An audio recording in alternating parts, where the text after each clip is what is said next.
Very good morning. ಎಲ್ಲರೂ ಹೇಗಿದ್ದೀರಾ?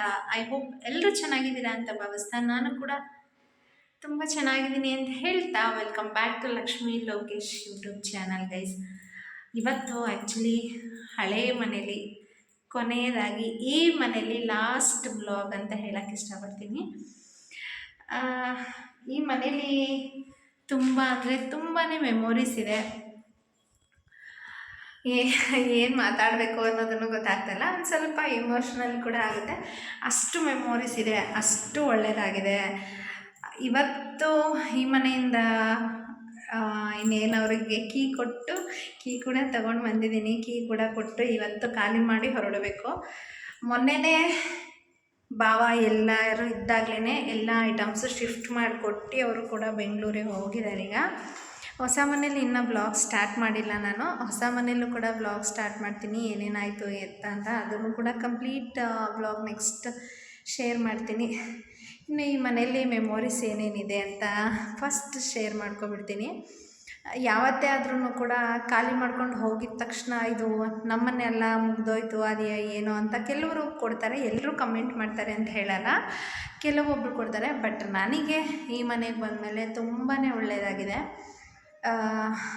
ಏನೇನು ಒಳ್ಳೆಯದಾಯಿತು ಅನ್ನೋದನ್ನು ಶೇರ್ ಮಾಡ್ಕೊಂಬಿಡ್ತೀನಿ. ಯಾಕೆಂದರೆ ಫಸ್ಟು ಒಳ್ಳೆಯದಾಗಿರೋದನ್ನೇ ಶೇರ್ ಮಾಡ್ಕೊಳ್ಳೋಣ ಅಂತ ಅನ್ನಿಸ್ತು. ಹಾಗಾಗಿ ಮೊದಲನೇದಾಗಿ ನನ್ನ ಮಗಳು ಹುಟ್ಟಿದ ಮೇಲೆ ನನಗೆ ಅಂದರೆ ಯಾವುದೇ ಪ್ರೆಗ್ನೆನ್ಸಿ ಆದ್ರೂ ಕೂಡ ಅದು ಕ್ಯಾರಿ ಆಗ್ತಾ ಇರಲಿಲ್ಲ. 2 ತಿಂಗಳಿಗೆ 3 ತಿಂಗಳಿಗೆ ಈ ಥರ ಮಿಸ್ಕ್ಯಾರೇಜ್ ಆಗೋದು, ಈ ಥರ ತುಂಬ ಸಲ ಒಂದು 4-5 ಸತಿ ಆಗಿತ್ತು. ಈ ಮನೆಗೆ ಬಂದಮೇಲೆ ಹೆಣ್ಮಕ್ಳೇ ಆಗಿದ್ದಿದ್ದು, ಅದರಲ್ಲೂ ಕೂಡ ನನಗೇನು ಅಬೋರ್ಟ್ ಆಗಿತ್ತಲ್ಲ ಅದೆಲ್ಲನೂ ಕೂಡ ಹೆಣ್ಮಕ್ಳೇ ಆಗಿದ್ದು. ಈ ಮನೆಗೆ ಬಂದಮೇಲೆ ಒಂದು ಗಂಡು ಮಗುನೂ ಕೂಡ ಆಯಿತು ನನಗೆ. ಅದು ಏನೂ ತೊಂದರೆ ಇಲ್ದಂಗೆ ಯಾವ ಹಾಸ್ಪಿಟಲ್ ಚೆಕಪ್ಪನ್ನು ನಾನು ಮಾಡಿಸಿರ್ಲಿಲ್ಲ. ಯಾಕೆ ಅಂತ ಹೇಳಿದ್ರೆ ನನಗೊಂದು ಸ್ವಲ್ಪ ಬೇಜಾರಾಗ್ಬಿಟ್ಟಿತ್ತು. ಅಯ್ಯೋ ಎಷ್ಟೇ ಇದ್ರೂ ನಾನು ಎಷ್ಟು ಚೆನ್ನಾಗಿರೋ ಹಾಸ್ಪಿಟ್ಲಿಗೆ ತೋರಿಸಿದ್ರು 2 ತಿಂಗಳು ಅಥವಾ 4 ತಿಂಗಳು 8 ತಿಂಗಳಿಗೂ ಕೂಡ ನನಗೆ ಅಬೋರ್ಷನ್ ಆಗಿದೆ. ಈ ಥರ ಆಗ್ತಾನೆ ಇತ್ತು. ಹಾಗಾಗಿ ಅದನ್ನು ನೆಗ್ಲೆಕ್ಟ್ ಮಾಡಿದೆ. ಬಟ್ ದೇವ್ರ ದಯೆಯಿಂದ ಒಂದು ಗಂಡು ಮಗು ಆಯಿತು. ಗಂಡು ಮಗು ಆದಮೇಲೆ ನಾನು ಕಾರು ಕೂಡ ತೊಗೊಂಡೆ. ನಿಮಗೆಲ್ಲ ಅದನ್ನು ಶೇರ್ ಮಾಡಿದ್ದೀನಿ. ಇರಟಿಗ ಕಾರ್ ತೊಗೊಂಡೆ. ಅದು ಕೂಡ ಈ ಮನೇಲಿ ಬಂದಮೇಲೆ, ಅದಾದಮೇಲೆ ನಾವು ಸೈಟ್ ತೊಗೊಂಡಿದ್ದು. ಸೈಟ್ ತೊಗೊಂಡು 1-2 ವರ್ಷ ಆದಮೇಲೆ ಮನೆ ಕಟ್ಟಕ್ಕೆ ಸ್ಟಾರ್ಟ್ ಮಾಡಿದ್ದು. ಈಗ ಎಲ್ಲರ ಆಶೀರ್ವಾದದಿಂದನೂ ಕೂಡ ಮನೆ ಗೃಹ ಪ್ರವೇಶನ ಮುಗಿಸಿ ಆ ಮನೆಗೆ ಹೋಗಿದ್ದೀವಿ. ಒಂದೊಂದು ಮೂಲೆಯಲ್ಲೂ ಒಂದೊಂದು ಮೆಮೊರೀಸ್ ಇದೆ. ಮೊದಲನೇದಾಗಿ ಅಡುಗೆ ಮನೆ ಮೆಮೊರೀಸ್ನ ಶೇರ್ ಮಾಡೋಕ್ಕೆ ಇಷ್ಟಪಡ್ತೀನಿ. ಗೈಸ್, ಇದು ಆ್ಯಕ್ಚುಲಿ ಅಡುಗೆ ಮನೆ ಫಸ್ಟ್ ನಾನು ಈ ಮನೆಗೆ ಬಂದಾಗ ಈಗ ಏನು ನಿಮಗೆ ಕಾಣಿಸ್ತಿದೆ ಇದೇ ಥರನೇ ಫುಲ್ ಖಾಲಿ. ಯಾಕೆಂದರೆ ಒಂದು ಐಟಮ್ಸ್ ಇರಲಿಲ್ಲ. ನಾವು ಮಾಡ್ಕೊಂಡು ತಿನ್ನೋದಕ್ಕೆ 1-2 ತಪ್ಪಲೆ, 1-2 ತಟ್ಟೆ, ಅಮ್ಮ ಕೊಟ್ಟು ಕಳಿಸಿದ್ದು 1-2 ಗ್ಲಾಸ್ ಅಷ್ಟಿತ್ತು. ಈಗ ಏನು ಕಾಣಿಸ್ತಾ ಇದೆ ಇದೇ ಥರನೇ ಫುಲ್ಲು ಖಾಲಿ ಇಟ್ಕೊಂಡಿದ್ದಿದ್ದು ನಾವು. ಒಂದೊಂದೇ ಸಾಮಾನು ಅಮ್ಮ ಬೆಂಗಳೂರಿಂದ ಕೊಟ್ಟು ಕಳಿಸ್ತಾ ಇತ್ತು. ಅದಾದಮೇಲೆ ನಮ್ಗೆ ಏನು ಬೇಕು ಅಂದರೆ ಉಪ್ಪು ಹಾಕೋಕ್ಕೆ, ಸಾಸಿವೆ ಹಾಕೋಕ್ಕೆ, ಎಣ್ಣೆ ಇಡೋಕ್ಕೆ, ಅಡುಗೆ ಮನೇಲಿ ಐಟಮ್ಸ್ ಎಲ್ಲ ನಿಮಗೆ ಗೊತ್ತೇ ಇರುತ್ತಲ್ವ. ಸೊ ಆ ಥರ ಐಟಮ್ಸ್ನ ಇಲ್ಲೆಲ್ಲ ಫಿಲ್ ಮಾಡ್ಕೊಂಡಿದ್ದೆ. ಇಲ್ಲಿ ಕೆಳಗಡೆ ಏನು ಒಗ್ಗರಣೆ ಹಾಕೋ ಐಟಮ್ಸ್ನೆಲ್ಲ ಈ ಕಡೆ ಹಾಕ್ಕೊಂಡಿದ್ದೆ. ಇನ್ನು ಆಮೇಲೆ ಹೋಗ್ತಾ ಫುಲ್ಲು ಅಡುಗೆ ಮನೆ ಜಂಕ್ ಆದಂಗೆ ಆಗ್ಬಿಡ್ತು. ಇಲ್ಲೊಂದು ಮೆಮೊರಿ ಇದೆ, ತೋರಿಸ್ತೀನಿ ನೋಡಿ ನಿಮಗೆ. ಇಲ್ಲಿ ಒಂದು ಹೋಲ್ ಕಾಣಿಸ್ತಾ ಇದೆ ಅಂತ ಅನಿಸುತ್ತೆ ನಿಮಗೆ, ಆ ವೈಟ್ ಕಲರ್ ಹೋಲು. ಅದೇನು ಅಂತ ಹೇಳ್ತೀನಿ ನೋಡಿ. ಅಲ್ಲಿ ಮೇಲ್ಗಡೆ ನಿಮಗೊಂದು ಹೋಲ್ ತೋರಿಸ್ತೆ ನಾನು. ಅಲ್ಲಿ ಕಾಣಿಸ್ತಾ ಇದೆಯಲ್ಲ ಆ ಹೋಲು, ಅದೇನಪ್ಪ ಅಂದರೆ ಒಂದು ದಿವಸ ಅನ್ನಕ್ಕಿಟ್ಟಿದ್ದೆ. ಕುಕ್ಕರ್ ಇದ್ದಕ್ಕಿದ್ದಂಗೆ ಬ್ಲಾಸ್ಟ್ ಆಗಿ ಜಸ್ಟ್ ಮಿಸ್ಸು ನನ್ನ ಕಣ್ಣಿಗೆ ಏಟಾಗೋಕ್ಕೆ. ಬಟ್ ನಾನು ಒಂದು ಸ್ವಲ್ಪ ಹಿಂದಕ್ಕೆ ಬಂದೆ. ಆಗ ಅದು ಹೋಗಿ ಅಲ್ಲಿ ವಿಜಿಲ್ ಹೊಡ್ಕೊಂಡು ಅಲ್ಲೆಲ್ಲ ಅನ್ನ ಆಗಿ ಇಲ್ಲೆಲ್ಲ ಆಗಿಬಿಟ್ಟಿತ್ತು. ಅದು ಹೋಗಿದ್ರೆ ಕಣ್ಣು ಹೋಗ್ಬಿಡೋದು, ಅಷ್ಟು ಇದಾಗೋದು ಆ ಥರ. ಬಟ್ ದೇವ್ರ ದಯೆ ಏನೂ ಆಗಲಿಲ್ಲ. ಅದೊಂದು ನನಗೆ ತುಂಬ ಅಂದರೆ ತುಂಬ ಮೆಮೊರೀಸ್ ಆಗುತ್ತೆ. ಅದಾದಮೇಲೆ ಇಲ್ಲಿದೆ ನೋಡಿ, ಇದು ಆ್ಯಕ್ಚುಲಿ ಇದ್ರದ್ದು ಸೊ ಫಿಲ್ಟ್ರಿಗೆ ಅಂತ ಕೊಳಾಯಿ ಹಾಕಿದ್ದಾರೆ. ಇದನ್ನು ಏನು ಮಾಡಿದ್ದ ಅಂದರೆ ಲೋಕಿ ಮನೆಗೆ ಬಂದಿದ್ದು ಹೊಸದ್ರಲ್ಲಿ ಇದ್ರಲ್ಲಿ ನೀರು ಬರುತ್ತಾ ಇಲ್ವಾ ಅಂತ ಹಿಂಗೆ ತಿರ್ಸಕ್ಕೆ ನೋಡ್ದ. ಅದೇನಾಗಿತ್ತು ಅಂದರೆ ಸ್ವಲ್ಪ ಟೈಟ್ ಆಗಿತ್ತು. ಸುಮ್ಮನೆ ಇದ್ದಿದ್ದು ನೈಟ್ 10 ಗಂಟೆಲಿ ಅದು ಆ್ಯಕ್ಚುಲಿ ತಡಿ ನೋಡೋಣ ಅಂತ ಹಿಂಗೆ ತಿರ್ಗ್ಸಕ್ಕೆ ಹೋಗಿ ಕೊಳಾಯೇ ಮುರಿದಾಕಿ ಮನೆಯೆಲ್ಲ ನೀರು ಮಾಡಿ ಅವತ್ತೊಂದು ಸ್ವಲ್ಪ ದೊಡ್ಡ ಜಗಳ ಮನೇಲೆಲ್ಲ ಮಾಡಿಕೊಂಡು. ಯಾಕೆಂದರೆ ನೈಟ್ ಆಗಿಬಿಟ್ಟಿತ್ತು ಅದು. ಅಷ್ಟೊತ್ತಲ್ಲಿ ನೈಟಲ್ಲಿ ಅದನ್ನು ತಿರ್ಸಕ್ಕೆ ಹೋಗಿ ಇದೆಲ್ಲ ಬೇಕಾಗಿತ್ತಾ ನಿನಗೆ ಅಂತ ಹೇಳಿ ಅದೊಂದು ಸ್ವಲ್ಪ ಕ್ಲ್ಯಾಶ್ ಆಗಿತ್ತು. ಅದೊಂದು ಮೂಮೆಂಟ್ಸ್ ಇದೆ. ಇನ್ನು ದೇವ್ರ ಮನೇಲಿ ಲೈಟ್ ಹಾಕಿಲ್ಲ, ಹಾಕಿ ತೋರಿಸ್ತೀನಿ. ದೇವ್ರ ಮನೇಲೂ ಅಷ್ಟೇ ನಾನು ಸಿಂಪಲ್ಲಾಗಿ ಒಂದು ಫೋಟೋಸ್ ಇಟ್ಕೊಂಡಿದ್ದು. ಎಲ್ಲಿ ಯಾವಾಗ ಪೂಜೆ ಮಾಡಿದ್ರು ನಾನು ವ್ಲಾಗಲ್ಲೂ ಶೇರ್ ಮಾಡ್ತಾಯಿದ್ದೆ ನಿಮಗೆ. ಸಿಂಪಲ್ ಪೂಜೆ ನಮ್ಮ ಮನೇಲಿ ಒಂದೇ ಫೋಟೋ ಇರೋದು, ತುಂಬ ಮಾಡ್ತಿದ್ದೆ ಅಂತ ಹೇಳಿ. ಈಗ ಇದನ್ನೆಲ್ಲ ತುಂಬಾ ಮಿಸ್ ಮಾಡ್ಕೊತಾ ಇದ್ದೀನಿ. ಹಾಗೆ ನಾನು ರೂಮಲ್ಲಿ ತೋರಿಸ್ತೀನಿ. ರೂಮಲ್ಲೂ ತುಂಬ ಮೆಮೊರೀಸ್ ಇದೆ ನಮಗೆ. ಈ ರೂಮಲ್ಲಿ ಆ್ಯಕ್ಚುಲಿ ಆಲ್ಮೋಸ್ಟ್ ನನಗೆ ನನ್ನ ಅಮ್ಮನೇ ಮಲ್ಕೊಳ್ತಾ ಇದ್ದಿದ್ದು. ಯಾವಾಗ ಬಂದ್ರೂ ಅಮ್ಮನಿಗೆ ಇದೇ ರೂಮಲ್ಲಿ ಬಿಡ್ತಾಯಿದ್ದೆ. ಈ ರೂಮಲ್ಲಿ ಫ್ಯಾನ್ ಇಲ್ಲ ಹಾಕ್ಸಿರ್ಲಿಲ್ಲ ನಾವು. ಫ್ಯಾನ್ ಇಲ್ಲ ಅಂದ್ರೂ ಕೂಡ ಅಮ್ಮ ಕಿಟಕಿ ತೊಗೊಂಡು ಇಲ್ಲೇ ಮಲಗೋರು. ತುಂಬ ಸೆಕೆ ಆದ್ರೂ ಕೂಡ ಅಮ್ಮ ನನಗೋಸ್ಕರ ಮಗಳಿಗೋಸ್ಕರ ಇರಲೇಬೇಕಲ್ಲ ಅಂಥೇಳಿ ಇದ್ದು ಹೆಲ್ಪ್ ಮಾಡಿ, ಏನಂತಾರೆ, ಎಷ್ಟೇ ಕಷ್ಟ ಬಂದ್ರೂ ಕೂಡ ಇದರಲ್ಲೇ ಇದ್ದು ಅಡ್ಜಸ್ಟ್ ಮಾಡಿಕೊಂಡು ನನಗೆ ಮನೆ ಮುಗಿಸಿ ನನ್ನ ಮನೆ ಆಗಿ ನಾನು ಮನೆಗೆ ಹೋಗಿ ವಾಸ ಮಾಡೋವರೆಗೂ ಕೂಡ ಅಮ್ಮ ಇದ್ದಿದ್ದು. ನನ್ನ ಅಕ್ಕ ಆಗಿರ್ಬೋದು, ನಮ್ಮ ಭಾವ ಆಗಿರ್ಬೋದು, ಯಾರು ಬಂದರೂ ಇದೇ ರೂಮಲ್ಲಿ ಅವ್ರು ಇರ್ತಾಯಿದ್ರು. ಯಾಕೆಂದರೆ ಇನ್ನೊಂದು ರೂಮಲ್ಲಿ ನನ್ನ ಫ್ಯಾಮಿಲಿ ಮಲ್ಕೊತಾ ಇದ್ವಿ. ಪಾಪು, ರಿತಿಕ್ಷಾ ಎಲ್ಲ ಒಂದು ರೂಮಲ್ಲಿ ಮಲಗೋಕ್ಕೆ. ಆ ರೂಮ್ ಸ್ವಲ್ಪ ದೊಡ್ಡದಿತ್ತು, ಹಾಗಾಗಿ ಈ ರೂಮಲ್ಲೇ ಅವರೆಲ್ಲರೂ ಮಲಗ್ತಾ ಇದ್ದಿದ್ದು. ಈ ರೂಮು ಒಂಥರ ಫ್ಯಾಮಿಲಿ ಸೆಂಟಿಮೆಂಟ್ ರೂಮ್ ಅಂತ ಹೇಳ್ಬೋದು. ಇನ್ನು ಇದೊಂದು ರೂಮ್ ಇದೆ. ಈ ರೂಮಲ್ಲಿ ನಾನು ಲೋಕಿ ತುಂಬ ದಿವಸ ಜಗಳ ಆಡಿದ್ದಂಥ ರೂಮು. ತುಂಬ ಸಲ ಹತ್ಕೊಂಡು ಬಂದಿದ್ದೀನಿ. ಏನೇನೋ ಇರುತ್ತಲ್ಲ ಗಂಡ ಹೆಂಡತಿ ಅಂದಮೇಲೆ.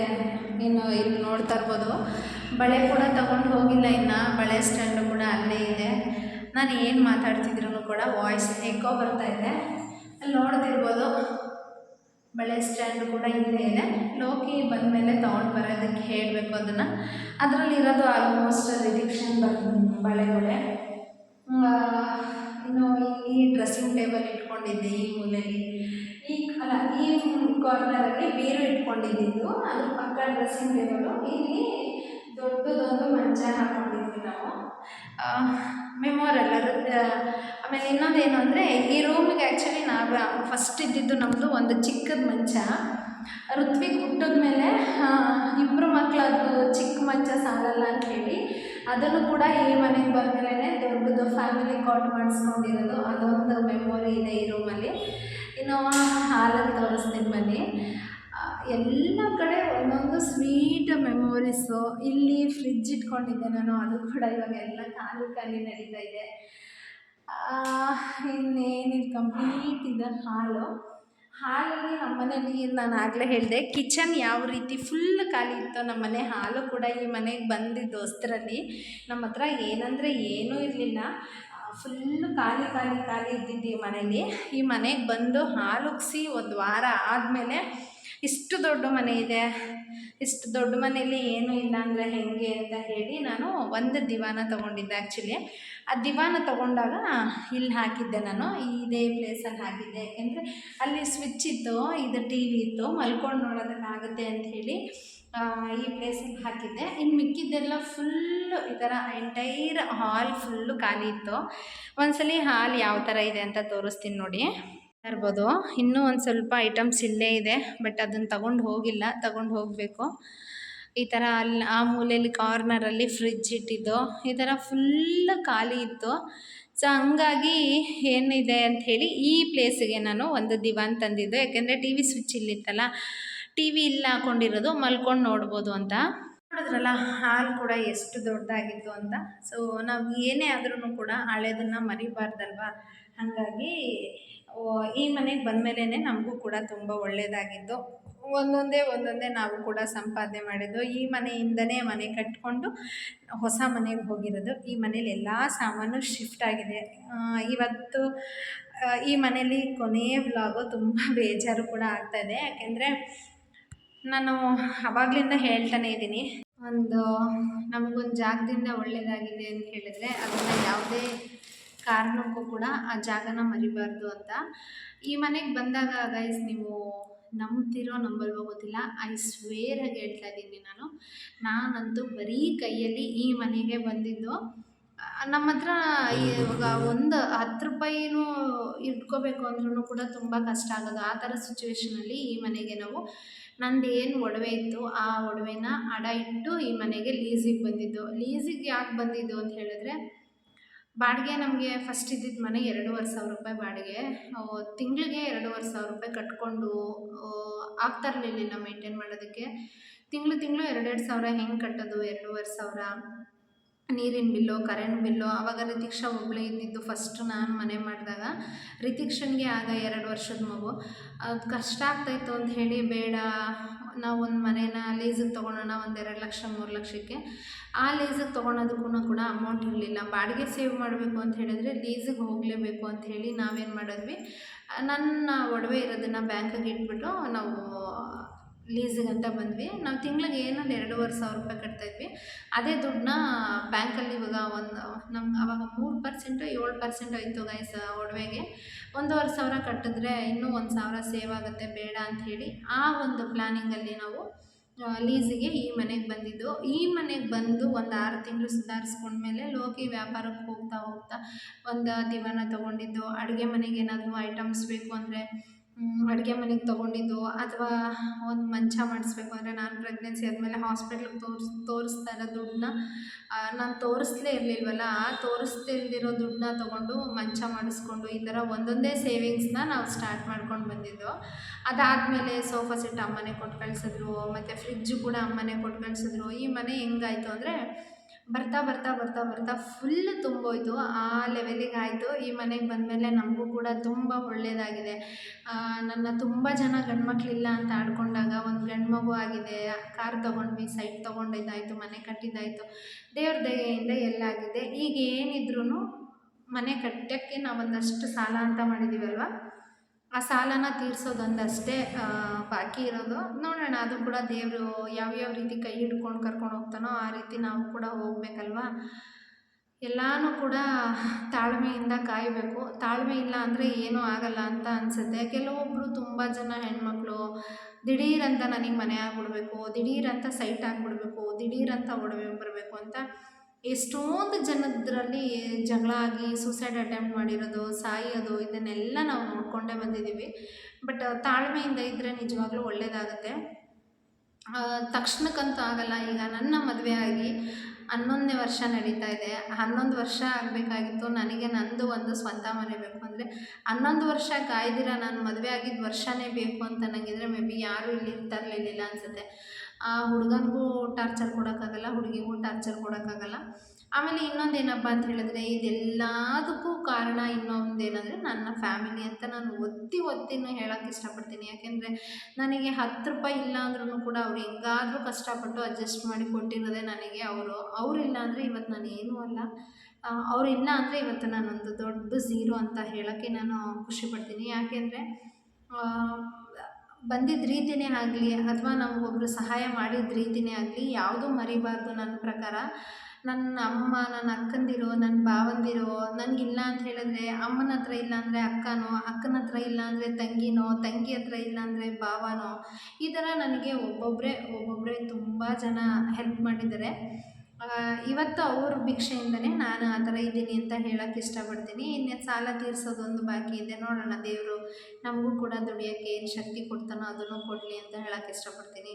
ಆಮೇಲೆ ಇನ್ನೊಂದು ಹೇಳೋದು ಮರೆತುಬಿಟ್ಟಿದ್ದೆ ನಾನು. ಈ ಮನೆಗೆ ಬಂದಮೇಲೆ ಕೂಡ ಏನಾದರೂ ಒಂದು ಮಾಡಬೇಕು. ಇದು ಒಬ್ಬರೇ ದುಡಿಯೋದು ಏನಕ್ಕೂ ಸಾಲಲ್ಲ. ಒಬ್ಬರು ದುಡಿಯೋದು ನಾವು 3 ಜನ ತಿನ್ನೋದು ಎಲ್ಲಿ ಸೇವ್ ಮಾಡೋಕ್ಕಾಗುತ್ತೆ ಅನ್ನೋ ಇಂಟೆನ್ಷನಲ್ಲಿ ನಾನೊಂದು ಅಂಗಡಿ ಹಾಕ್ಕೊಂಡಿದ್ದು. ಆ ಅಂಗಡಿಗೂ ಕೂಡ ಅಮ್ಮನೇ ನನಗೆ ದುಡ್ಡು ಕೊಟ್ಟಿದ್ದಿದ್ದು, ಏನಾದರೂ ಸ್ಟಾರ್ಟ್ ಮಾಡು ಆಮೇಲೆ ನನಗೆ ತೀರಿಸು ಅಂತ ಹೇಳಿ. ನಾನು ಅವಾಗ ಅಂದ್ಕೊಂಡಿದ್ದು ಫಸ್ಟು ನಾನು ಬ್ಯಾಂಗಲ್ ಸ್ಟೋರ್ ಇಡೋಣ ಅಂತ ಅಂದ್ಕೊಂಡೆ. ಅದಾದಮೇಲೆ ಬಟ್ಟೆ ಅಂಗಡಿ ಇಡೋಣ ಅಂತ ಅಂದ್ಕೊಂಡೆ.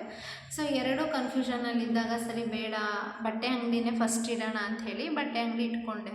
ನಾನು ಇಟ್ಟ ಮೇಲೆ ಸ್ವಲ್ಪ ಪಕ್ಕದ ಅಂಗಡಿಗೂ ನಮಗೂ ಕ್ಲಾಶಸ್ ಆಯಿತು. ನಾವು ಇಟ್ಟಿದ್ದೀವಿ, ನೀವು ಇಟ್ಟಿದ್ದೀರಾ, ಹಾಗೆ ಹಿಂಗೆ ಅಂತ.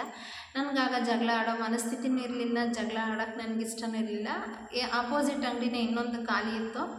ಆ ಅಂಗಡಿಗೆ ಹೋಗಿ ನಾನು ಅಡ್ವಾನ್ಸ್ ಮಾಡಿಕೊಂಡು ಆ ಅಂಗಡಿಗೆ ಹೋದೆ. ಅಲ್ಲಿ ಹೋದ್ಮೇಲೆ ನಾನು ಮತ್ತೆ ಅದೇ ಅಂಗಡಿಲೇ, ಬಟ್ಟೆ ಅಂಗಡಿಲೇ ಬುಕ್ಸ್ ಸ್ಟೋರನ್ನು ಕೂಡ ಅದರಲ್ಲೇ ಡಿವೈಡ್ ಮಾಡಿಕೊಂಡು ಹಂಗೆ ಇಟ್ಕೊಂಡೆ. ಯಾಕಪ್ಪ ಅಂತ ಹೇಳಿದ್ರೆ ನಾನಿರೋ ಏರಿಯಾದಲ್ಲಿ ನಾನು ಏನು ಅಂಗಡಿ ಇಟ್ಟಿದ್ದೀನಲ್ಲ ಅದ್ರ ಆಪೋಸಿಟೇ ಸ್ಕೂಲೆಲ್ಲ ಇರೋದು.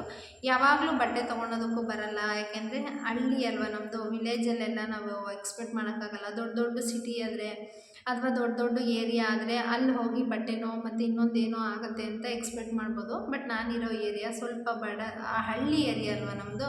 ಹಳ್ಳಿ ಏರಿಯಾದಲ್ಲಿ ದಿನಾ ಕೂಲಿಗೆ ಹೋಗಿ ಬಂದು ಅವ್ರವ್ರ ಜೀವನ ಮಾಡೋದೇ ಅವ್ರಿಗೆ ಕಷ್ಟ ಆಗಿರುತ್ತೆ. ಸೊ ಡೈಲಿ ಬಟ್ಟೆ ಹೋಗಲ್ಲ, ಹಾಗಾಗಿ ಬ್ಯಾಂಗಲ್ ಸ್ಟೋರ್ ಇಟ್ಕೊಂಡೆ. ದೇವ್ರ ದಯೆಯಿಂದ ಅದನ್ನು ಕೂಡ ಯಾವ ರೇಂಜಿಗೆ ಅಂದರೆ ಅತಿ ಆಸೆ ಪಡೋಂಗೂ ಇಲ್ಲ, ಅತಿ ಕಡಿಮೆ ಏನೂ ಆಗ್ತಿಲ್ಲ ಅನ್ನೋಂಗೂ ಇಲ್ಲ.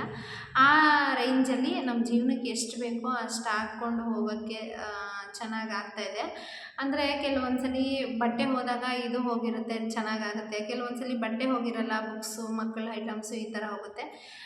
ಜೀವನಕ್ಕೆ ಮ್ಯಾನೇಜ್ ಆಗೋ ಥರ ಅದನ್ನು ಕೂಡ ಚೆನ್ನಾಗಿ ಹೋಗ್ತಾಯಿದೆ. ಆ ಬಿಸ್ನೆಸ್ಸು ಕೂಡ ಈ ಮನೆಗೆ ಬಂದ ಮೇಲೇ ಸ್ಟಾರ್ಟ್ ಆಗಿದ್ದು. ಇವತ್ತು ಈ ಮನೇಲಿ ಲಾಸ್ಟ್ ವ್ಲಾಗ್ ಮಾಡ್ತಾಯಿದ್ದೀನಿ. ತುಂಬ ಮಿಸ್ ಮಾಡ್ಕೊತೀನಿ ಈ ಮನೇನ. ಇನ್ಮೇಲೆ ಈ ಮನೇಲಿರೋ ಮೆಮೊರೀಸ್ನ ನಾನು ಯಾವತ್ತೂ ಮರೆಯಲ್ಲ. ಈ ಮನೆಯಿಂದ ಒಳ್ಳೆಯದಾಗಿರೋದನ್ನು ಕೂಡ ನಾನು ಯಾರೋ ಕಿಟಕಿ ತಡ್ತಾಯಿದ್ರು, ಅದಕ್ಕೆ ಈ ಮನೆಯಿಂದ ಒಳ್ಳೆಯದಾಗಿರೋದನ್ನು ಕೂಡ ನಾನು ಯಾವತ್ತೂ ಮರೆಯಲ್ಲ ಅಂತ ಹೇಳ್ತೀನಿ.